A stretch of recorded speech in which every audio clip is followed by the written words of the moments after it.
ako huminga dun eh. So kahit ang taas-taas na, lagpas ulap na yun eh. Diba?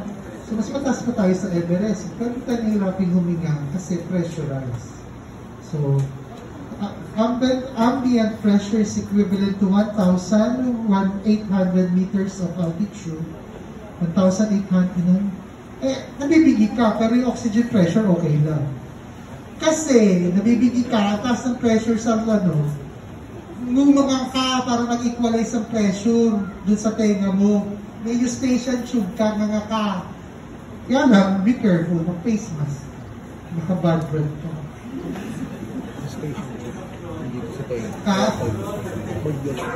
Throat, lalo na pagbaba, nag-change yung pressure, nagde-descend. Diba pag nagde-descend, hindi naman siya talaga pressure ng pag nagde-descend, siya bumibigat. Okay? So, kasi daw, at 1,800, 79% lang ng pressure. Kung mas mataas ko pa, 74% lang. Hindi siya ikatulad talaga ng pressure dito sa sea level. Okay? So, ako rin sakit ko yan eh. Pero nasanay na rin ako. Oo, kasi dati every 2 weeks na sa aeroplano ako. Piloto ako dati. Kaya for 20 years, ginawa ko yan. Sama ko rin ang tenga ko. Tsaka nag-adapt na ako. Kailangan i-hikab kayo. Deep na hikab. Para mag-open yung station tube nyo. Pag hikab ka na lang. O kaya maglagay ka ng earplugs. Nakalagay mo naman may iwanan. Most airline passengers are not bothered by slight reduction. 89% saturation at 3,000, okay ka pa. Okay. However, tandaan nyo ha, ito makinig! Mag-chismisa na naman. Baka dumating sa time nyo, hihingan kayo ng pan. Ita-transfer po namin ng pasyente, lalo na kung magpa-practice kayo sa mga probinsya. Kaya ako lumipad, kasi pagka-graduate ko ng PGH, lumipad ako sa Zamboanga. Doon ako for 10 years. Kasi walang oncologist doon. So ang sabi ng best friend ko, Mami, dito ka mag-practice. Bakit? Magiging frequent flyer ka. Bakit? Hindi ka mamamblema sa paglipad mo kasi sabot yan ng drug company, which is true. Bihirang-bihira ako bumili. Before the pandemic, every 2 weeks may activity sa Maynila. Lilipad ako. Uwi ako ng pamilya. After 2 weeks, babalik ko doon. After a week, babalik ko doon. After 2 weeks, meron na naman activity. Lipad na naman ako. Kaya ako ay frequent flyer. Okay? Noon, ay hindi na. Pandemya na, kayas na, ayoko na doon. Okay? Halina ako, nagturo na lang ako. Okay? Kaya, huwag niyong ismalin ang probinsya. Huwag lang yung probinsyang taghirap, ha? Baka naman, kung pumunta kayo sa probinsya, wala man lang aeroplano, kakalsada. Ano pa pala? Okay,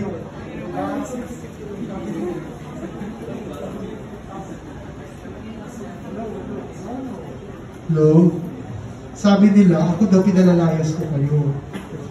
Samantala sila sasabi, mag-stay kayo dito, ako pinalalayas ko kayo, di ba? Sabi mo, kumukha yung USMLE. Mas kayo. Kumayas kayo kung saan nyo gusto. Para patan nyo yun. Okay? Magbabayad lang naman kayo eh. Huwag nyo lang ako susumbong.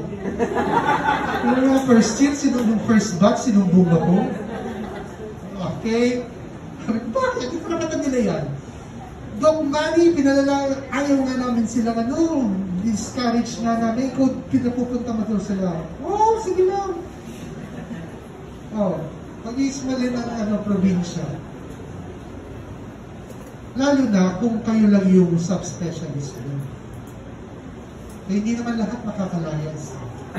Kaya lang, ito pala, kaya lang, may mga pasyenteng may pera talaga na kailangan nilang, kaya nilang Kasi hindi naman kompleto ang gamit doon.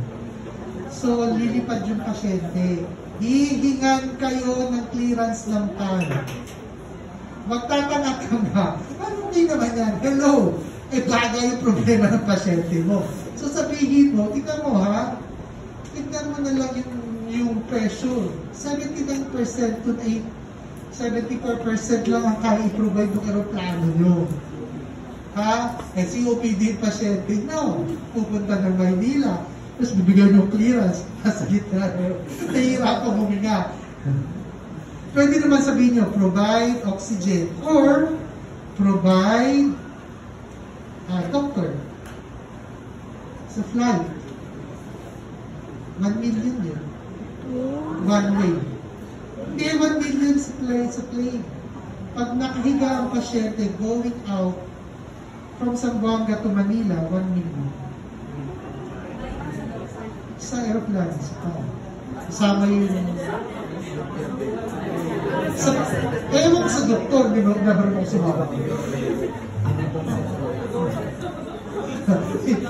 Kasi kung emergency, hindi ko pwedeng barko. Pagkain na dumating. Barko. Naagas na natin na may iba. Okay. So the first documented evidence that the ill effect of altitude was recorded by the Chinese in 35 before Christ. They called the Himalayas as the headache mountain. So pag umakyat sila, sumasakit ang ulo nila. So the symptoms of high altitude can be divided into AMS, okay, acute mountain sickness, APE, and HASE. So, if you going to experience symptoms at high altitude, that indicates that your body is struggling to the adaptation. May problema ba? Diba? Kung nahihirapan ka ba? Kasalanan mo yan. Adred? Bakit siguro? Ano problema mo ngayon, Adred? So, early symptoms often stem from acute mountain sickness. Recognizing early warning signs. So, early symptoms. Around 8,000 to 12,000, pwede ka magka-symptoms, no? So, mild AMS, okay, headache, dizziness, loss of appetite, nausea, difficulty of sleeping, and fatigue. The body's initial inadequate response to hypoxia. Tapos, people who ascend rapidly, yun eh kung okay pa yun naman, pero kung mabilisan, magkaka-moderate AMS ka. Okay. So as you go up, 12,000 feet, mag-worsen ng symptoms mo. Drowsiness, lassitude, mental and muscle fatigue. Sometimes, euphoric daw ang pasyente, okay, due to progressive hypoxia. Meron daw struggling ang brain sa oxygen. Struggling ang brain mo. Now, cerebral arteries may dilate. Diba? Pag hypoxic, dilate. Increasing capillary filtration pressure that can cause possible cerebral edema. Nag-dilate ang brain mo, increase ang blood supply, ang flow ng oxygen, ng blood, increase ang hydrostatic pressure. Pag increase ang hydrostatic pressure, your hydrostatic filtering will increase versus your oncotic pressure. Pwedeng magka-brain edema. At least, mas malaki na yung brain mo kaysa dati.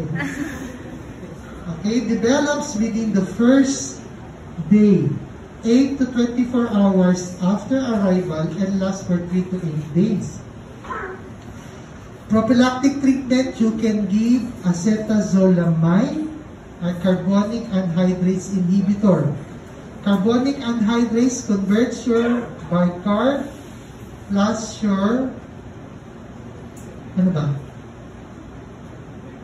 Bicarb Diba? Hydrogen or carbonic acid, then you have your carbonic anhydrates na water and carbon dioxide, and also the reverse, diba? So, acetylzolamide inhibits your carbonic anhydrates. Okay? And respiratory stimulant produces metabolic acidosis that partially compensate for your respiratory alkalosis. Kasi di ba, pag nag-hyperventilate ka na, wala ka ng driving, respiratory drive.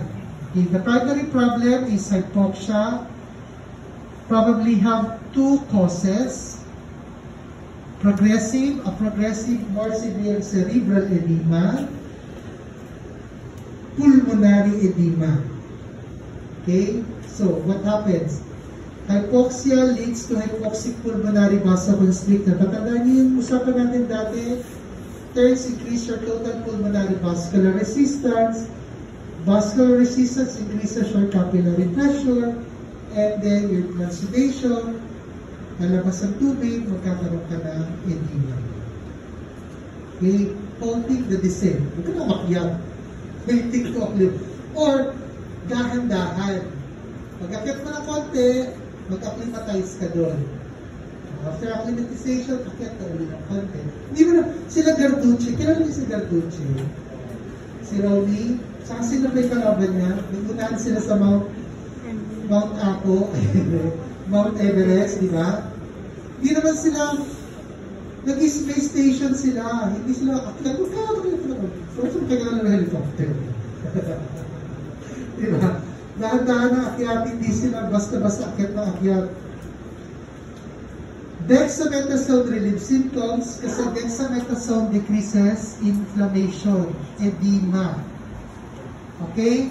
So, magbago kayo ng dexa kung balak mo umakyat ng umakyat ng, wala bang may balak sa inyo umakyat in your bucket list? Umakyat ng Mount Apo. Sa Nepal. Sa Nepal, ganda ng doon. Sabi naman, tapos ang yaman-yaman daw ulit ko. Sabi ng mga friends ko, laki ng pera nila. Siguro parang sa Indonesia. Yung peso na, sa Cambodia nga dami na mamalimas na bata, wala na akong pera. Meron akong piso. Yung 1 pesos, yes, okay. O promethazine for anti-emetic, nakikinig pa ba? Oxygen. Siyempre, hindi mo kaya. Magbago ka ng oxygen tank. Hyperbaric chamber aid acclimatization. Okay. High altitude cerebral edema. It typically occurs 1 to 3 days. It is life-threatening. Okay, chemical factors as VGF and cytokines may also contribute. HAPE, so pulmonary edema, nabanggit na natin ito kanina, di ba? So yung HAPE, because of pulmonary vasoconstriction, often your frothy and blood stains sputum. Okay?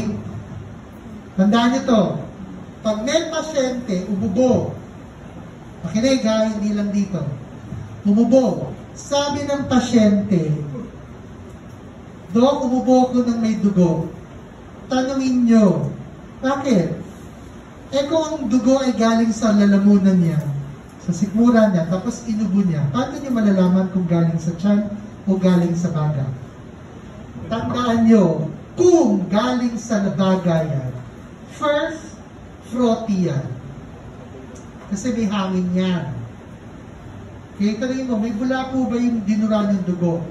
Second, tanongin nyo yung kulay. Fresh blood po ba or dark red?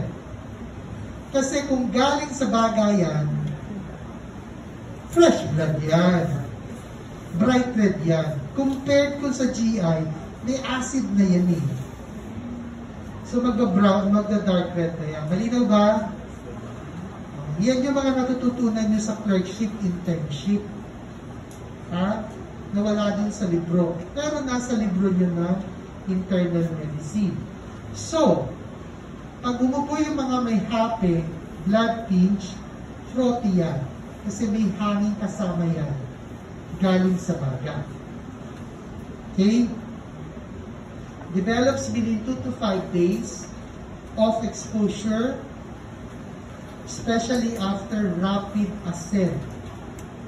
Especially happens on the second night. Okay? HAPE results from accumulation of fluid accumulation in the lungs. Okay? Now, hypoxic pulmonary vasoconstriction. Yan yung sinasabi natin, di ba? Okay, yan yung reason ba't ka nag-hape. Okay? Ito yung, nakita ko ang algorithm. Nilagay ko dyan. Pero kayo nun, lamang kwenta yun. So, anong gagawin nyo? Immediate descent. Ibaba nyo yung pasyente. Oxygen should be administered. Drugs are limited in HAPE. Calcium channel blockers like nifedipine and glucocorticoids are useful. Nifedipine is calcium channel blockers. Glucocorticoids hindi calcium channel blockers. Glucocorticoids are steroids. Okay. Nitric oxide, your sildenafil and tadalafil.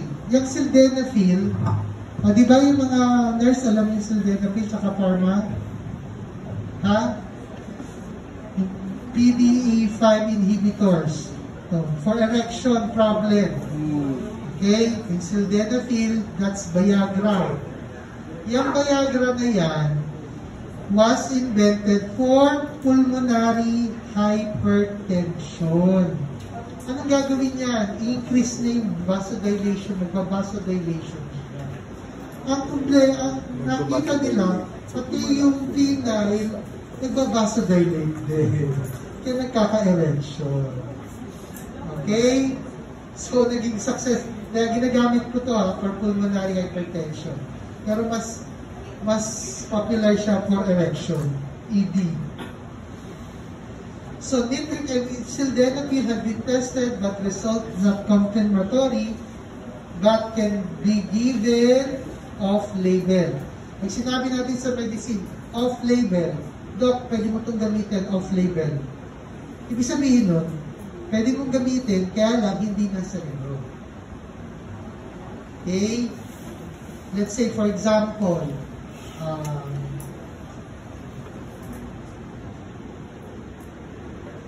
tramadol. Okay, tramadol. Tapos, may anxiety. Hindi, tramadol is for pain. Pero, you can give it for anxiety. Off-label. Okay? Deterioration, prolonged residence, between 6,000 to 7,000 meters.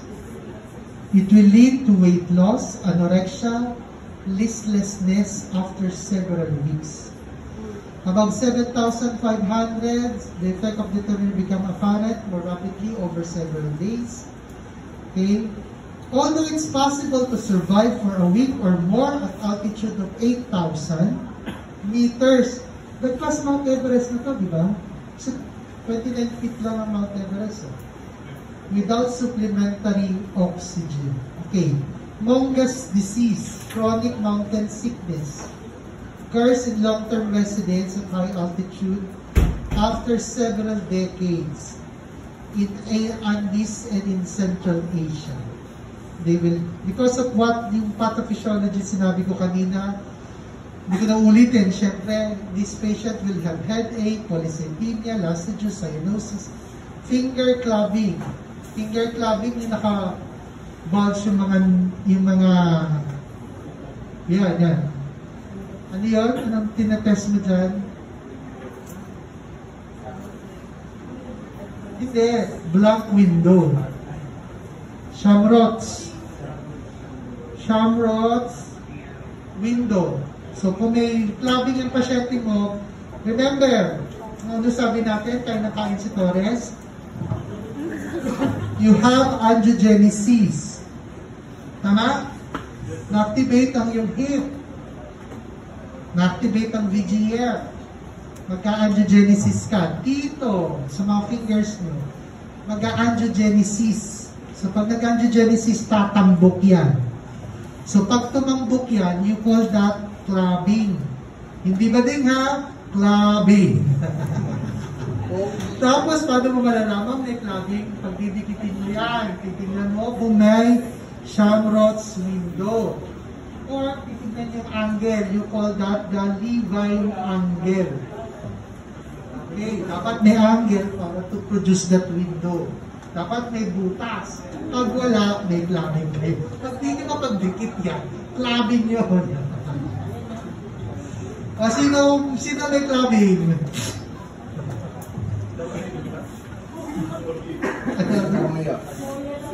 Si Moya may clubbing? Hindi naman bading si Moya, hindi naman clubbing. Ha?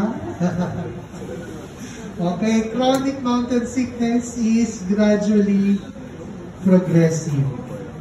Sequence of events, RBC mass, hematocrit, increased pulmonary arterial pressure, elevated, right-sided heart failure, congestive heart failure, followed by death. Okay? Probable main cause, increase your mass, increase your hematocrit, increase your viscosity. Diba? Na nagsimula yan sa viscosity. Okay. Deep sea diving.